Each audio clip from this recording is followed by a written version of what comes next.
In the thick jungles of Vietnam, American forces found themselves locked in a brutal guerrilla war. The enemy was elusive, the terrain unforgiving.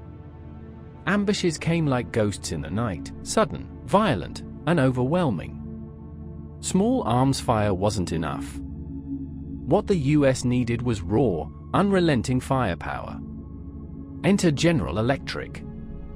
Inspired by the electric-powered Gatling guns of the 19th century, General Electric engineers dusted off an old idea and gave it new life. They took the classic multi-barrel design and turbocharged it with modern technology, 6 rotating barrels, electrically driven, capable of firing up to 6,000 rounds per minute. Its name was the M134 Minigun. Mini only because it was smaller than its Vulcan cannon cousin, used on jet fighters, but make no mistake, this was a beast. Chambered in 7.62 by 51 mm NATO, the minigun delivered overwhelming suppressive fire.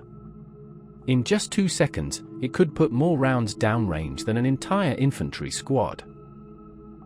But this wasn't just a weapon, it was a revolution in fire support. In 1966, the first helicopter-mounted miniguns roared to life in Vietnam. Gunships like the Huey and the Bell Cobra transformed from vulnerable transports into deadly predators. The minigun was fast, precise, and terrifying. And for the Viet Cong, it sounded like death itself.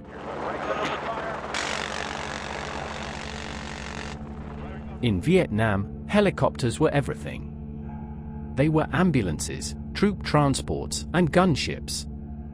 But without protection, they were flying coffins. Then came the minigun.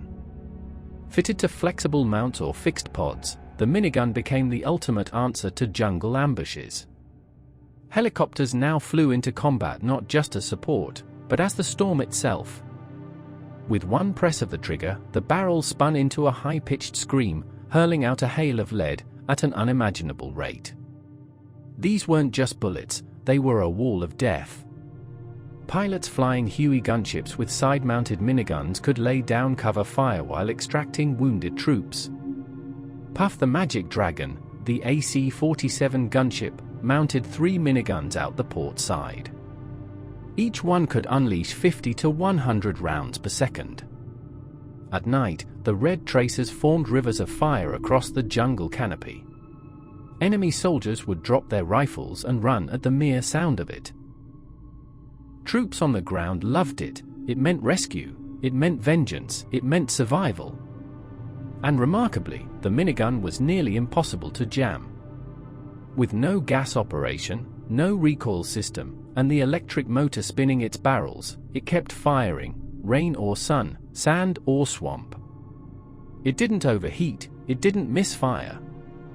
In a war where seconds meant life or death, that reliability was priceless. The minigun wasn't just a weapon. It was a psychological bombshell. Imagine being deep in the jungle, unsure of where the enemy was, and suddenly, the night exploded. A ripping whine, like tearing canvas, echoed from above. A stream of red-hot tracers fell like a curtain. And before the sound even reached you, entire enemy positions had vanished. Viet Cong and North Vietnamese troops quickly learned, if you heard the minigun, it was already too late. Even hardened guerrillas spoke of the whirring death. Captured diaries and interviews revealed genuine fear of the minigun. It wasn't just its killing power, it was the way it shattered morale. No human could outrun it, no trench could protect you. If the gunner saw you, you were gone. It changed how the enemy operated.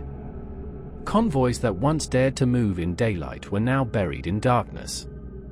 Ambushes became riskier. American troops, too, saw it as a guardian angel. As the Vietnam War ground on, the M134 minigun became a symbol of American power, of technological dominance, of raw fury in the sky. It wasn't just mounted on helicopters anymore. Fast patrol boats, jeep-like gun trucks, even forward airbases mounted them on tripods or vehicle platforms for base defense. Wherever it went, the minigun did one thing: lay down the law. After the war, it didn't disappear, In fact, it evolved. The M134 has remained in service for decades. It's been used in Iraq, Afghanistan, and in special operations around the globe. Today, a version flies aboard US Navy helicopters and Marine Corps aircraft. The same concept, 6 barrels, spinning death, still applies. Hollywood made it famous. Think of Predator, Terminator 2, that roar. That spray of bullets, that's the minigun.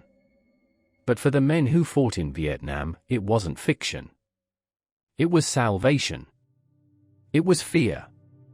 It was the sound of war, delivered by 6,000 rounds a minute.